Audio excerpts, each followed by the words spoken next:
With the Halaqa on Dajjal in the modern age, the idea is that I want you guys to kind of realize that this is not coming from me. This is first of all coming from different shuyukh who have agreed upon this. These are different interpretations from the ahadith that we've derived, all the authentic ahadith and hasan ahadith. And the idea with this topic is that we're incorporating modern technology, modern science, and modern, like everything we do today in the modern world, and incorporating that with Dajjal, which is usually not the way this kind of topic would be discussed in. So it's a much different way of discussing it, and hopefully inshallah will be proved to be beneficial. Anyways, first of all, I'm going to start off with a question. How many times is the word Dajjal mentioned in the Quran? I think twice. Huh? Twice, if I'm not mistaken. Twice? I mean, like the actual word Dajjal. Oh, none. You say none? I say none. Anyone agree, disagree with that? I said 3 times. Such a random. Muhammad is right. It's not actually mentioned at all. The word Dajjal is not written in the Quran whatsoever, but there is a specific surah, it's just one surah, that implies about Dajjal. It doesn't even discuss what he's going to do or who he is. Rather, it's 4 stories put into one surah, and basically that's actually implying Dajjal. Anyone know what that surah is? Thinking Tawbah? No, not Tawbah. Anyone else before Muhammad guesses the answer correct? Anyone else want to throw a surah name? Okay, we'll give you all a hint. There's several ahadith about reading this surah on Jummah. Surah Al-Kahf, exactly, yes. This is the only surah that actually discusses Dajjal, but by implying it, but not instead of talking about it directly. So it's a really interesting concept of how Allah subhanahu wa ta'ala does that. And I am not going to be doing a tafsir on Surah Al-Kahf or anything like that. So I highly recommend, if you haven't read any tafsir on Surah Al-Kahf, then you do that. You can find it on YouTube or just look at the books like Ibn Kathir or anyone. But I highly recommend that you do look at Surah Al-Kahf, the tafsir of it, because it's amazing what it goes into. The 4 stories of Musa alayhi salam and the people of the cave and so on and so forth. Anyways, I'm going to go ahead and just read the first 10 ayat of Surah Al-Kahf in English, because I don't actually have the Arabic with me. So, anyways, what, you have it? You have it on your phone? I have it on my phone too, but it's not loud enough. Just saying, I wanted something loud. Like, we don't have the connection for the projector and the sound and all that. So anyways, all praise is due to Allah, who has sent down upon His servant the book and has not made therein any deviance. He has made it straight to warn of severe punishment from Him and to give good tidings to the believers who do righteous deeds, that they will have a good reward, in which they will remain forever, and to warn those who say Allah has taken a son. They have no knowledge of it, nor have their fathers. Grave is the word that comes out of their mouths, they speak not except a lie. Then perhaps you would kill yourself through grief over them, O Muhammad sallallahu alaihi wasallam, if they do not believe in this message and out of sorrow. Indeed, we have made that which is on earth the adornment for it. We may test them as to which of them is best in deeds or in conduct. And indeed, we will make that which is upon it into a barren ground. Or have you thought that the companions of the cave and inscription were among our signs a wonder? When the youth retreated to the cave and said, O our Lord, grant us from yourself mercy, and prepare for us from our affair right guidance. Again, those are the first 10 ayat of Surah Al-Kahf. And like I said, it doesn't directly talk about Dajjal, but these all imply through the 4 stories of Dajjal, or the 4 stories of in the surah. Anyway, so I'm going to go ahead and read just a few ahadith. The first one is, whoever reads Surah Al-Kahf on the night of Jummah will have a light that will stretch between him and the ancient house, or the Kaaba. And the second hadith, whoever reads Surah Al-Kahf on the day of Jummah will have a light that will shine from him from one Friday to the next.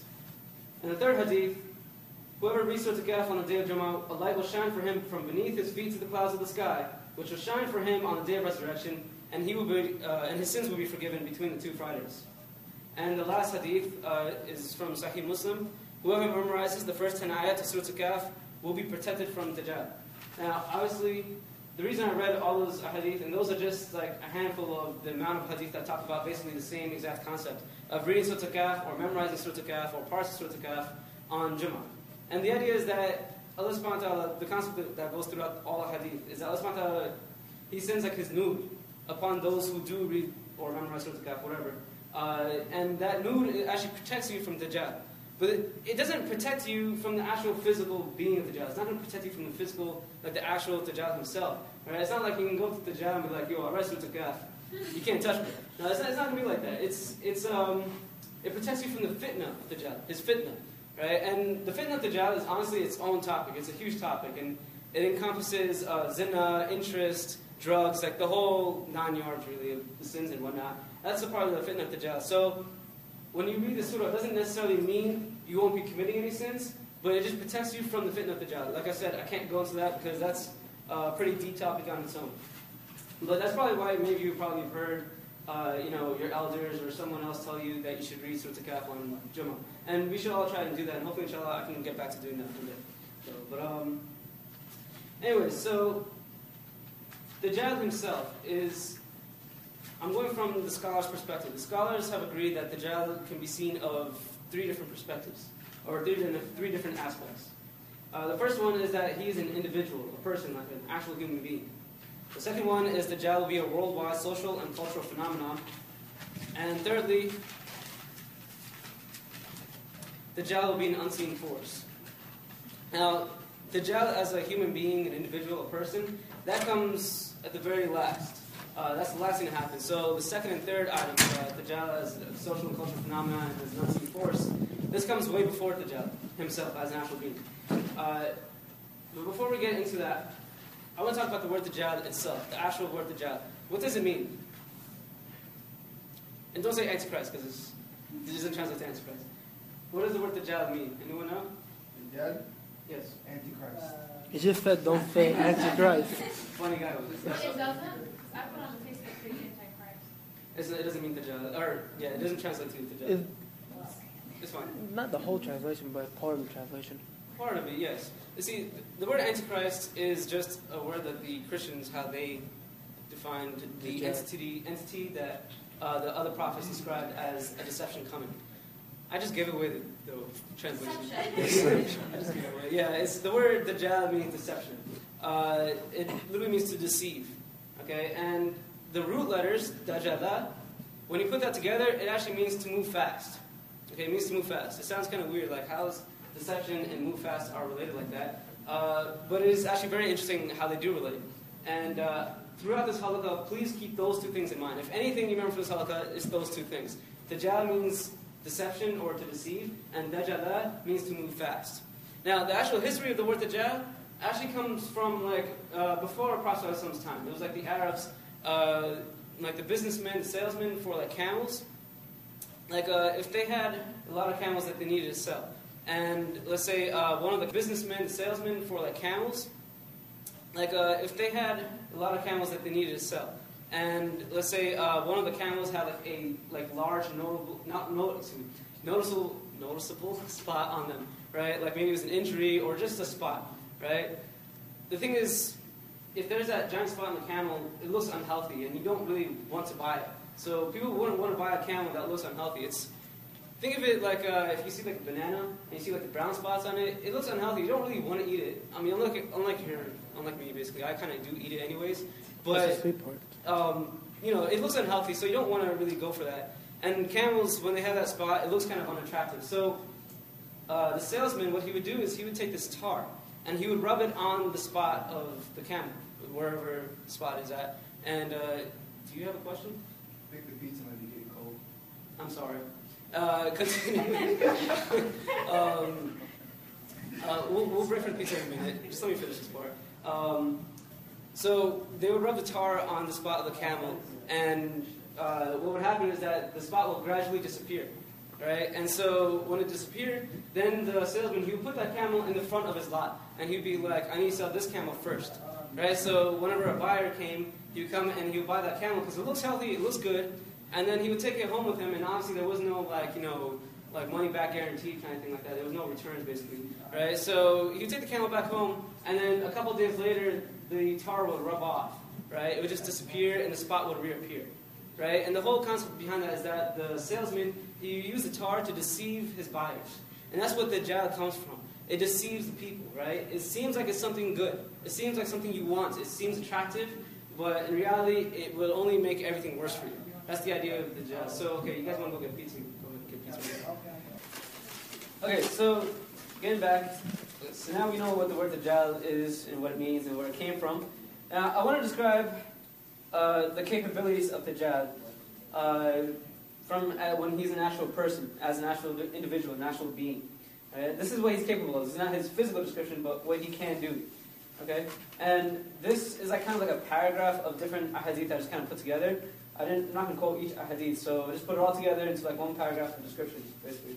So kind of bear with me with it, inshallah. It's going to be kind of far-fetched when you hear it, so inshallah, one second. He'll be able to travel all around the world in 40 days on a mule. That's right, on a mule.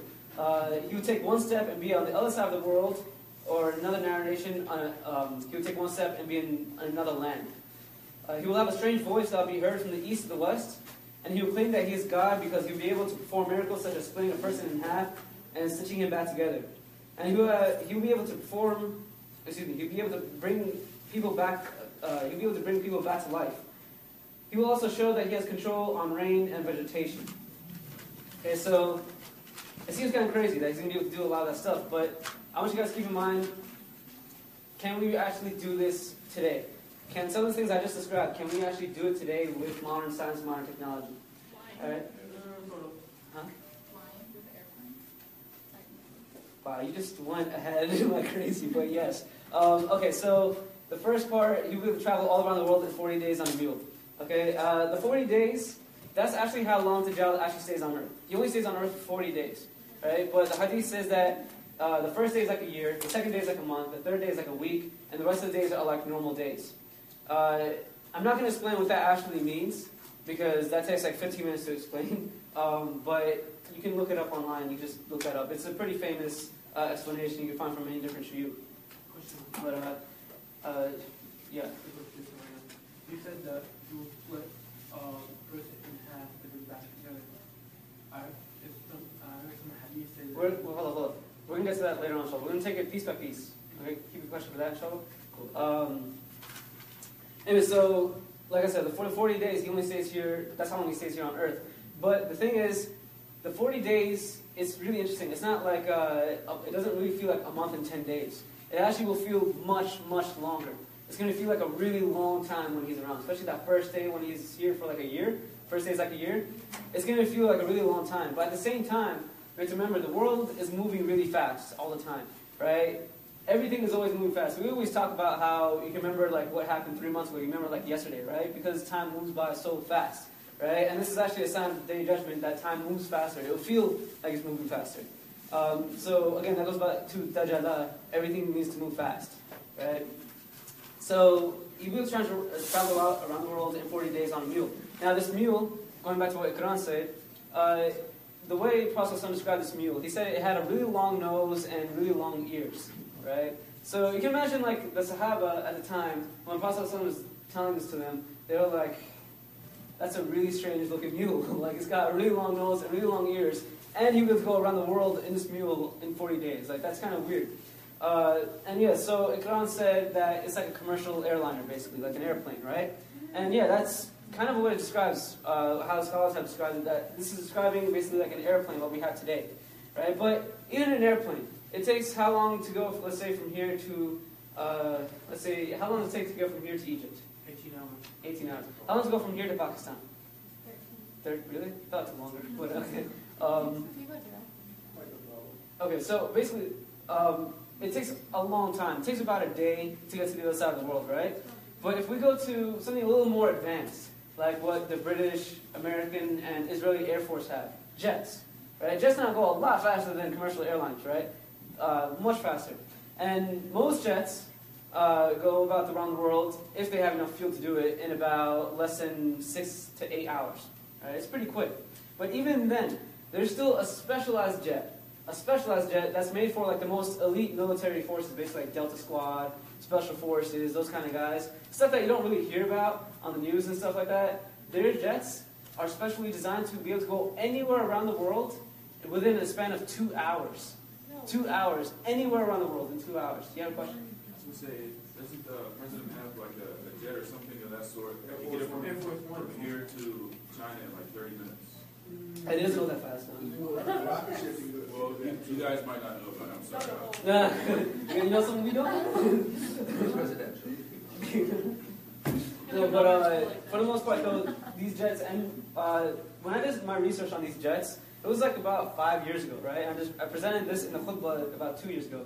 So we're talking about technology that the government probably had about 7 or 8 years ago, released it to the public 3 years later. So I just imagine what they have today, though, right? Stuff that they haven't actually released to the public yet. Right. Yeah, 30 minutes. There you go. Right? Like, when he claims that he'll be able to be God because he'll be able to perform miracles such as splitting a person in half and stitching it back together. I want to ask you guys this: how many of you are like in like some sort of medical field, like studying the medical field? 1, 2, 3, 4, 5. Okay, that's a big number of you. Go get surgery. Sure. Okay, that's even better. I'm asking this question then. You're a surgeon too? Okay, you two can answer this question together. Okay, whatever. The point is that is it possible to split a person in half and stitch it back together? Is it possible to do that and he'll still be alive afterwards? No, after you also call them, after He you was cut the asking brain, me. after you cut the brain, the chief, we call it the chief of the whole body. It is cut, the human body is dead. Okay, and you agree? I disagree. You disagree? Can't do that. You can. Using lasers and black knife. You'll be a great surgeon, man. A great surgeon. No, but seriously, okay, but the way you answered my question was, can I split a whole person in half? I didn't ask about a whole human body in half. I'm talking about a part of a person. Can I split a part of a person in half and stitch it back together? Yes, right? Like for example, how would I go about getting a heart transplant? You split the chest open, right? You cut off the ribs open, move away the chest. It's pretty graphic. How far are you talking about? Longitudinal? Horizontal? No, you're talking what's it called in vertical. Okay. Yeah. As far as I know, we don't know if the Dajjal does vertical or horizontal. I don't know. Chances are you probably do both, but what do you call it? Yeah. So yeah, you split the person open, and you can take out the heart, and then you can stitch it back together, right? Well, you put in a new heart, right? Obviously, but you put it back together. So it is possible we can split a person in half, but honestly, when Hadith was describing Dajjal, he's not talking about surgery, right? The actual story is that Dajjal is actually going to take a sword and cut a human being in half, and then put it back together, and the person will be alive still, right? That's one of his miracles. The thing is, the idea I'm trying to get, though, is that with modern science and modern technology and modern health and all that, it's like we're leading into that direction of what Dajjal is going to be able to do. Now, again, when he does it in person, though, it's going to really shock people, and that's the idea, right? When it shocks people to the core that he's doing something that's just completely unimaginable and would seem impossible, people are going to start taking him as their God.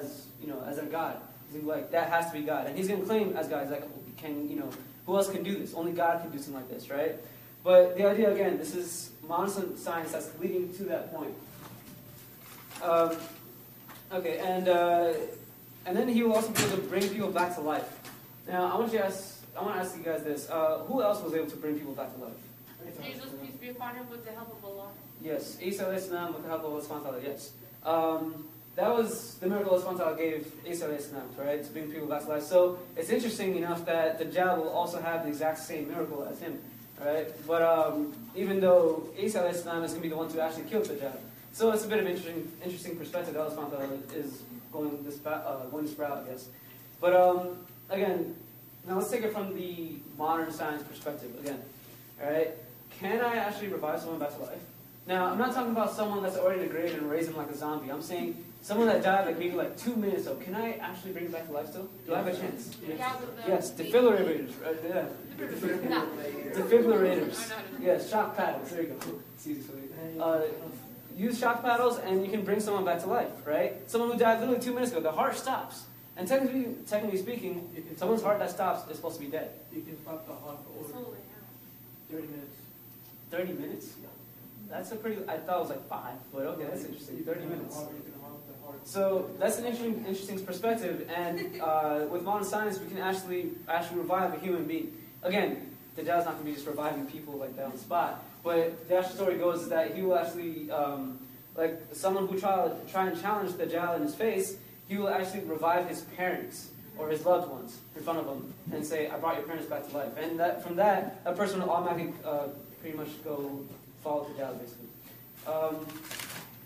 Okay, this one should be pretty easy. Okay, he will have a strange voice that will be heard from the east to the west. Can we do that today? Yeah. Radio, television. Radio, television. If you're the president of America, the whole world is listening to you live, right? The whole world is listening to you simultaneously when you give a speech, right? Address the union or whatever it may be. And you don't even need to necessarily just be like, working for the UN or for the president or anything like that. You can also be like, someone who just runs a vlog on YouTube, technically speaking. Although that's not live, but, anyone in the world who has access to YouTube, which basically is everyone but China, they can listen to you on YouTube, right? They can listen to you whatever you have to say or whatever it is you do, whether it be the Harlem Shake or whatever it is. But it's whatever. They can listen to you and see what you're doing on YouTube. So it's pretty interesting that we do have that technology today. But in that sense, that doesn't mean that Dajjal is going to be someone who is just going to have a super loud voice. That's not what it means. This is most likely in reference to the fact that he will be someone who will have a position or a position of power, such that everyone can listen to him at the same time. Right? So just keep that in mind. Question. Would the voice kind of be kind of concerned as the voice? What do you mean? You said his voice is going to be having an impact. You know that signal that voice will kind of the voice as well. Would that be considered part of that? Oh, well, Dajjal, you're saying have a very attractive voice as such? Yeah. Allahu Alam, I don't know. I haven't seen any hadith of that, but honestly, I would imagine so, because no one wants to listen to someone that can't talk. Just saying. But again, Allahu Alam, how the actually ends up happening. Okay, and then last, where am I right now? 5. Well, we started like super late. I don't even know what time we started. Okay, so lastly, he will also have control on rain and vegetation. All right. Now, I'm not going to actually ask you guys on this one because it's something, actually, believe it or not, I used to teach Sunday school 2 years ago. And I was teaching a high school, it was I think 9th graders and 12th graders in class. And one of my students actually told me about this. Because I was just like, yeah, he's going to be able to do that. I don't actually know how that relates to modern science. My students told me this, and I actually looked it up online and it ended up being true. It was really crazy. I had no idea about this, right? But with modern agriculture, we can actually fly like a plane. I'm not sure if it's into the cloud or above the cloud, but it's a plane that goes into that part of the atmosphere, and it releases a chemical into the cloud that forces it to rain, right? It forces the cloud to rain. Whatever it has, it just forces it to release all its moisture, right? And basically, if we harvest that land that's even half dead, we can harvest it and then make the clouds rain on it. We can actually grow crops on it, right? It's really insane. I had no idea. And believe it or not, most of us have had these crops in our stomachs at one point or another, right? These chemicals get mixed in with the rainwater, and so it makes these crops grow unnaturally fast. Not to mention the soil moisture, right? So basically, we've pretty much had these vegetables and fruits at one point or another. That's probably like God knows what's doing to us, but it is possible. We do have that capability of actually controlling the rain and vegetation as such, right? Dajjal, on the other hand, will it be just an airplane he's using, or will it be his own force? Will it be his own power? The scholars say yes. He actually will be able to control clouds themselves. He'll be able to control like storms and whatnot like that. So he'll be able to actually have that capability. Again, I know I'm repeating myself, but there's a reason why I'm repeating myself, so it kind of hammers into your heads that these are all modern sciences, modern technology, to kind of show that we're headed in that direction. Because the scholars have agreed that this is the age of Dajjal. This is his era. Doesn't mean that we're actually going to see him in person. Allahu Akbar. We don't really know about that. But because of where we are today in the modern world, we are leading to him. This is going to be like literally the last era before Dajjal, or if this is not the actual era of Dajjal himself. And now that could be Dajjal can come in 5 years, 100+ years. Allahu Akbar. We really don't know. but do not deny either fact. It could be, or excuse me, either possibility. It could be him in 5 years. It really could be. Considering all the minor signs we have witnessed today, up to date, even in our own lifetime, as in us, like I'm only 22 years old, and the amount of signs we have witnessed it's incredible. It's the amount of minor signs leading to the Day of Judgment. I believe there's like a total of 50 minor signs and 5 major signs. Yes. Right. And most minor signs have occurred to today. Most of them. The major signs, obviously, they occur last. So, Dajjal, and considering how fast the world has been moving lately, I mean, in 2 years, no one could have expected Egypt and all these countries to be where they are today, right? Considering how fast the world is moving today, I really would not deny the possibility of Dajjal coming very soon, or Allahu A'lam, he could also come much later on. And the reason we want to talk like that is because you don't want to think that Dajjal is like, oh, he's going to be really far from now, like 1,000,000 years, be like past my lifetime. You don't want to think like that. You don't want to think like that, because if he does come, you will be completely unprepared for it in that way. And regarding all these modern sciences, I just want to give a quick note. When we look at the history of science and Christianity, right, it's a very interesting history that they share. Christianity has always had like practically wars with science, right? They've always headbutted each other all the time, butted heads with each other, whatever. And when that would happen, it would create a lot of violence, a lot of chaos, a big mess, basically. And basically, like, it started from the Catholic rule. Well, at least it was most prominent during the Catholic rule, which was a long time ago. I don't remember when that was, to be honest. But, what? A few hundred years ago. A few hundred years ago? There you go. That helps. During the Catholic rule, though, the scientists at the time, they believed in God. They weren't atheists. They did believe in God. But they believed, from the miracles they witnessed through the science that they were doing, that there's another path to God. Not necessarily a path to God himself, but rather a path to believing God himself, to actually in the belief in him, right, the faith. They weren't making a new religion. They were just adding on to what Christianity had. That's what they were aiming to do, at least. That they were just saying, there's other ways than what the Bible has described of how we can, witness the miracles of God. It's not only in the Bible. The Catholic rule didn't have that. They were like, no, that's not even, no, we're not even going to do that, right? They pretty much said that either you accept only the Bible or you die, literally. And so the scientists, being stubborn as they were like, well, we witnessed our miracles through science. We're going to stick with that. So, and they would preach in public and stuff like that. It wasn't like they were just a bunch of private people and all that. They were in public about it. So the Catholics, they would start sending out, especially the Pope, it was his rule, to start having witch hunts for these scientists. And they would hang these scientists in public, they would burn them alive, they do some really crazy stuff with them. They would torture them, they would brand them, do really, really crazy stuff. They did so much to the point that the scientists were forced to go underground. They didn't leave their beliefs entirely, but they went underground with it, so they became private. And from there, we actually did end up having different groups and organizations created. For example, the Illuminati, right? I'm not going on conspiracy theories here. That is actually how the Illuminati started. Now, modern interpretations of who they are that's conspiracy and all that. But this is actual history. That's exactly how it happened. And also the whole thing about Illuminati being Satan worshippers, they weren't. They really did worship God in a different way. So, and no, I'm not defending Illuminati, so don't think I'm like some sellout or something. But that's the idea I want to give about science versus Christianity. Now, Islam, on the other hand, is completely the opposite. Rather than butting heads with science, it goes hand in hand, really. In the Quran, we have several scientific discoveries. Right? We have, for example, how the Earth is not flat; that it's actually round. And round is such that it's kind of in the shape of an egg more than it is like a perfect circle, perfect sphere, right? That's in the Quran. Another example of how, huh? No, it's not. No, it's not. No, it's really not. No. All right. I'll show you the verse when I find it. Go ahead. Okay. I just forgot which one it is because I read about it today. It's in the Bible too. The New Testament or Old Testament?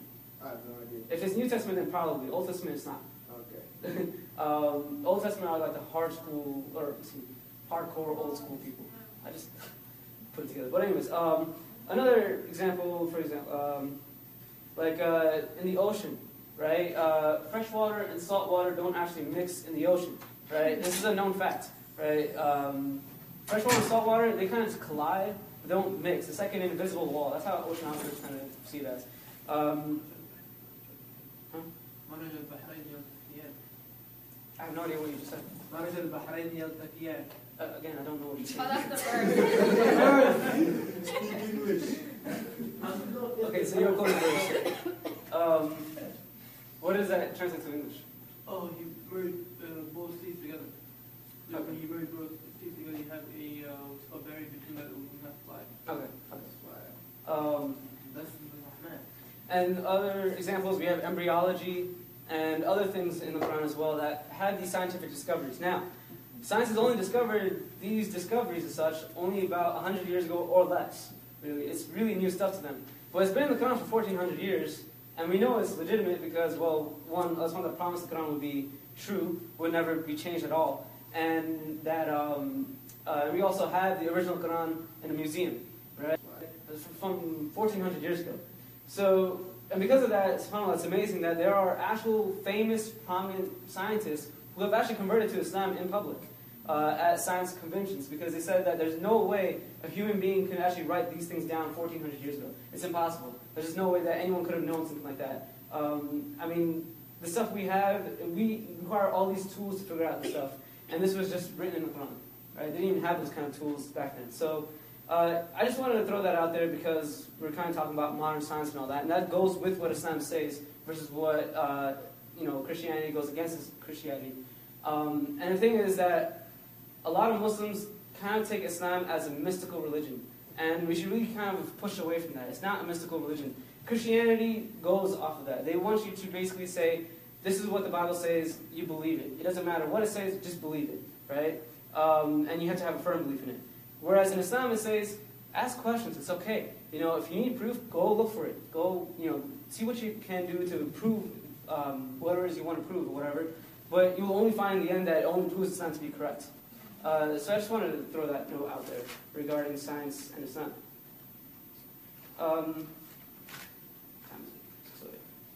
Okay, I'm just going to go through the two last sections. One is like the physical description of Dajjal, and then two is the obligations of Muslims. The physical description of Dajjal, there's a lot of a hadith regarding his physical description. Some are Hasan, some are Sahih, some are weaker than Hasan. So I'm only going to go through the basic one that pretty much almost all of us probably already know about. I'm going to read two ahadith. Allah's apostle, sallallahu alaihi wasallam, stood up amongst the people, and then praised and glorified Allah as he deserved. And then he mentioned Dajjal, saying, I warn you of him, and there was no prophet but warned his followers of him. But I will tell you something about him which no prophet has told his followers. Dajjal is one-eyed, whereas Allah is not. And in the second hadith, Prophet ﷺ said, no prophet was sent, but that he warned his followers against the one-eyed liar, Dajjal. Beware, he is blind in one eye, and your Lord is not so. And there will be written between his eyes, on his forehead, the word kafir. Others say that it's the letters kafara, which means disbeliever, either way. This is actually a very interesting perspective, because if Dajjal has the word kafir written on his forehead, and we know that he will, then how come so many people are still going to fall blindly to him? It's a question for you guys, it's not rhetorical. Huh? Great man. Oh, sorry. Actually, he said something first, I didn't hear you. No, like you said, cut off all. Yeah. Somebody's gonna take it to actor right now. I'm sorry. Well, that's serious, or? I was just thinking out loud. Sorry. Okay, that's fine. Their faith is going to be weak. Their faith is going to be weak. That's an interesting answer. But you said, what did you say? Right. Can you explain on that? Basically, the Imam. Right. This is exactly what it is. Only the true mu'min, the true mu'minun, actually there's no word to be true, the mu'minun, the true believers of Islam, they are the only ones who will actually be able to identify Dajjal. They're the only ones who actually will be able to see the word Dajjal written on his forehead. It's not going to be visible to everybody, right? We have, how many Muslims today? 1.7 billion, right? We're huge in numbers. We're the second largest religion in the world. Some say we are the largest now. I don't know. It doesn't really matter either way. But the truth is, not most, but a lot of Muslims will still end up following Dajjal because their iman is very weak. Iman is very weak, and they will see Dajjal and they will witness his miracles. They'll listen to his speech, and they'll be mesmerized, literally mesmerized. And when that happens, they will literally become a follower of Dajjal. And the scariest part of that is that when someone becomes a follower of Dajjal, they don't come back. Their iman is completely gone. They are lost, completely gone. It's really scary to think that way because it's just like they have no chance. And it's not like Allah subhanahu wa ta'ala seal their heart. Allah, maybe He does. But as far as we know, the reason why is because Dajjal will literally constantly, the best way I can put it, he will mind blow you constantly with his miracles. Literally. And when you keep witnessing that over and over and over, you're not gonna change your belief. You're gonna stick with Dajjal. Like, yeah, he has to be God if he's doing all that. Even if you know these ahadith. Even if you're someone who prays. It's not necessarily someone who doesn't pray. You could be someone who prays, who reads Quran, who does the fasting, who follows the 5 pillars of Islam, and who does what he can. And if you're not an actual mu'min, and you try to face the Dajjal, or you witness the Dajjal, and basically you can still end up switching to the other side. Because that's how crazy the miracles will appear in front of you. It will literally turn you upside down. It will literally do that. It's that scary. And Prophet ﷺ said, "Let him who hears of Dajjal go far from him, for I swear by Allah that man will come to him thinking that he's a believer and follow him because of confused ideas aroused in him by Dajjal, or by him." And basically Prophet ﷺ said that in another hadith that if you see Dajjal, turn away. If he comes towards you, run away. Run. Do not even look back, run. Even Umar al-Khattab, the second biggest person in Makkah and Medina, biggest guy, one of the people that everyone feared, and he said that I'll be the first one running out the door of Dajjal if I saw him. Because that's how scary Dajjal is. There's only one person on earth, when Dajjal comes, only one person on earth that will actually face Dajjal face to face, and will not actually be turned around. Anyone know the story? Mahdi. No. Isa. No. Oh, the guy that gets split in half? The guy that gets split in half, yeah. The guy that gets split in half, what happens is Dajjal will come to him, and he will try to say that I'm God and all that, and the person will, I'm kind of paraphrasing the story, I might be slightly wrong. I hope Allah forgives me if I'm wrong on any of the details, but he'll come up to the person and say, I'm God and all that. And he say, no, you're not. You are not. Allah subhanahu wa ta'ala is the only God. And so Dajjal will literally take a sword, cut him in half, and put him back together. And be like, do you believe me now? He's like, you're Dajjal. I don't know what happens after that, to be honest. I don't know if he just like stands there or runs away. I don't know. But he'll be the only person to actually face Dajjal face to face and actually say, not actually have his faith turn around. And the hadith says that this person will be the best believer on earth. Right? And this is what I think happened at the gates of Makkah or at the gates of Medina. Do you know which one's gates of Makkah and gates of Medina? I'm not sure which one it is. That doesn't mean you should apply for a job at the gates of Makkah or whatever, but that's how the story goes.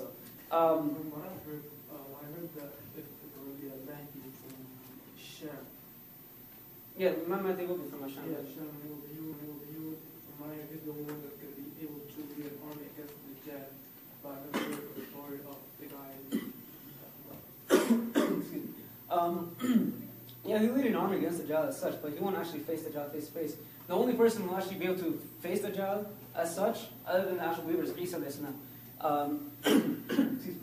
What will happen is that the moment Isa alayhi salam actually looks at Dajjal, Dajjal will literally start melting. It's like a really disturbing image to think about, like a human being melting. But that's what will happen.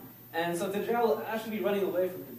And Isa alayhi salam, I think he takes a spear and he throws it at him, and that spear is what pretty much just finishes off Dajjal. That's kind of what happens with the events. I'm not trying to spend too much detail on that, but excuse me. It's already 6:15. Okay. So yeah, basically, if you do recognize Dajjal, just turn away, run away, do what you can, but avoid it. Because, again, even if you think you're a strong Muslim or whatever, you think you do good in Islam, you'll be turned around before you know it, and you won't even realize what just happened. It's really that incredible. Now, any questions so far? Anyone have any questions or comments at all? Yes? Okay, like, when they say he'll come, like, will he'll resemble just like, he'll just look like anyone else, or like you can, I mean, that's the question of like the imam too, like, imam, I mean, like, that you'll be able to tell, but like, will he just look like a normal human? Okay, based off the descriptions we do know from the hadith that are authentic and hasan, for the most part, yes. But, I mean, there will be significant qualities about him that will kind of put him out. First of all, he's a big guy. He's not going to be some small, puny person. He's going to be pretty big. How big? Allahu Akbar, right? Secondly, the most distinct feature that Prophet ﷺ talks about is him being blind. It's his right eye that's blind, his left eye that's, good so far, right? Which is an interesting perspective because I don't know how many of you heard of Sheikh Imran Hussein. Anyone heard of him? Really? He's actually really, really good with this topic. Is he from Malaysia? He's not from Malaysia, but he does live there now. Right? He's got his own village there, yeah. Got his own village? Yeah, he's got his own village. That's why. He used to live in America, now he has his own village in Malaysia. Anyways, the idea is that what he said that there's also a metaphorical aspect to it from his interpretation, not mine. This is his interpretation. Because Dajjal is all about what?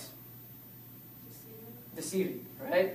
So his right eye is the one that blinds the people from truth. Not physically, but the idea is that he's blinding people from the truth, right? By deceiving them with his left eye. Not literally again, right? But the idea is, in Islam, usually what we do, everything by the right hand, we eat with our right hand and all that. And that's basically what we call our good side, right? Because we do everything by the right hand, basically. But when we do things that are not so clean as such, we use our left hand. But for him, it's going to be kind of the opposite. And his right eye will be the one that's blind, right? So he'll actually be blinding people from the truth. And that's his whole concept of blinding people from the truth so that people will accept him as their God, right? And one important lesson from this is, actually, not even the lesson before that, one important part I actually almost forgot to mention is that Dajjal, he'll actually bring people two options, okay? In one option, he has a garden. In one hand, he has a garden, and in the other hand, he will have fire. This doesn't mean he's like building campfires and then bringing like backyards along with him wherever he goes. Rather, it's more of a metaphorical aspect. Okay, and Prophet ﷺ said, if you're presented with these options, either the option of being in the garden or the fire, jump in the fire. Because it's fire, you will find comfort. If you jump in the garden, you will find discomfort. In fact, it will make your life a lot more worse. You'll be much more miserable if you jump in the garden. And that's because the Dajjal is deceiving. Now, what does that mean? How do we take that into today's context? It goes in many, many different ways. Right? For example,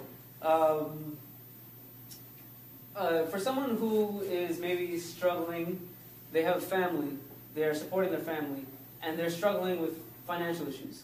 Right? We see this very often today, and it's getting worse by the day. Right? Economy has been pretty tough on people, and it's just getting worse for a lot more. And because of that, people are having trouble keeping up their payments and whatnot. And so there's this option that really seems very attractive. Now, if you're someone who doesn't have financial issues, you may not understand why it would seem so attractive. But someone who is going through financial troubles, they will see it as a very attractive option. And this option is called mortgage, right? Which is based off of what? Interest. Riba. And the interesting thing is that people who end up taking mortgages, they end up regretting it completely, right? Because their debt goes sky high, literally. It goes huge, right? So much so that you will literally find in today's world, this has pretty much never, probably ever happened in history, but you will find in today's world where, like, the next generation, like actual children, are end up having the responsibility of the debt of their parents. Because their parents will die, so the debt comes onto them, right? It transfers onto them. It's not that the debt just disappears when they die. It comes onto them. And so this becomes a huge fitna for the people. right? It makes your life so much more miserable when you go into that much debt that you're actually trying to pay off. It's not even just necessarily mortgages. I mean, we're kind of young. We're not even, most of us are not really supporting families or trying to pay off a mortgage or anything like that, or payments and such, right? For example, something that's more relevant to us, student loans, right? Student loans. Now, alhamdulillah, UCC is a pretty affordable college, but even then, still some people cannot afford it, right? So they'll think that taking loans that have interest attached to them will be okay. Like, okay, I'll get a job afterwards, and I'll be able to pay it off. But you'll find that most students, when they come out of college, don't have a job, right? So this debt just keeps going up, and all they have is like a job that pays like $8 an hour, you know, like some low-end part-time job. And it only makes their life so much more miserable because they can barely live in a proper shelter. They can barely afford to eat properly. And it happens so frequent. It's so abundant in today's society. It doesn't matter where you live. In any part of America, you will find this going on. And it's not even America anymore because the world is literally in like suffering economy problems. You find this in many parts of the world. Many parts of the world. So that's what Prophet ﷺ is saying is, don't go for that garden because it will only make your life more miserable. You jump in the fire. What does that mean? When you choose not to go for that interest, when you choose not to go for the student loans or the mortgages, you will still have a tough time. It's not going to be easy, right? In the beginning of that mortgage, it will feel easy because you're like, I just got a bunch of money, I can pay off a lot of stuff right now. It will feel easy, but it won't be later on. But when you're taking into the fire or jumping into the fire, it will seem more difficult. And it will be very difficult because you're going by the honest way, right? Honest, hard work is hard. It's not easy. But in the end, the payment will be worth it. It will pay off in the end. And I'm specifically talking about the Day of Judgment, right? On the Day of Judgment, if you took interest, guess what happens? Allahu A'lam what happens exactly, but the idea is that you don't know. And if you have interest as a sin on your scale, you're going to have a hard time getting to Jannah. You're going to have a very hard time getting to Jannah. I promise you that.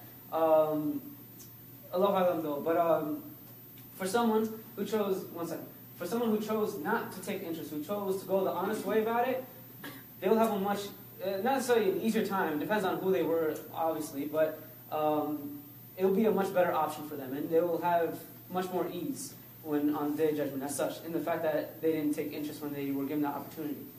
You gotta answer my question. Oh, did I? Any questions? No, I mean like you take out the loan and you're paying the interest, that's haram too. If you take out the loan and you're, I'm sorry, I didn't hear you. You pay it, like, you take out a loan with X amount of interest, and you pay back the loan and the interest. It's still haram, yeah. It's still. And regarding that, also. Depends on what it is. But for a house loan, a lot are not so about. See that? Okay, I know this is a fatwa, but it's not. Most scholars, I've actually asked many scholars about that, because it's a fatwa that came from Europe, and it's kind of well known. But most of the ulama have said that this fatwa is not really legitimate. But there are scholars backing that fatwa, so you take what whatever you want. But my recommendation, you stick with the majority of the ulama, and you'd be better off than those who go with the minority of the ulama. Because you'll always find people who will try to take the easy route, as in from shuyukh, who try to justify taking the easy route, or say that, oh, it's okay if you do just a little bit of that or a little bit of this. And they'll produce a fatwa that'll say that, and all of a sudden people will be like, oh, fatwa, that's all I needed. For example, like, the fatwas regarding drinking alcohol as long as it's below the level that, changes your mind state. Right? I'm not even talking about putting it in your food. I'm talking about drinking it literally. There's a fatwa on that it's okay to drink alcohol as long as you drink just a little bit. Just a little bit of indulgence, you'd be okay. Right? You'll find fatwas on so many different things. And that's the big problem that you see in today's world because it's a huge fitna. So that's why I don't necessarily agree with that fatwa. It is out there. Allahu A'lam, if you choose to go that route, remember, you may be held accountable for it. At the same time, the sheikh, if what he said was wrong and it's not justified, then he also will be held accountable for it. So, it goes both ways, basically. But also regarding interest, whether you're paying it off or even receiving it, it's still haram, by the way. Just dealing with interest in general is just haram. Okay, so any questions regarding that? I'm in my last section.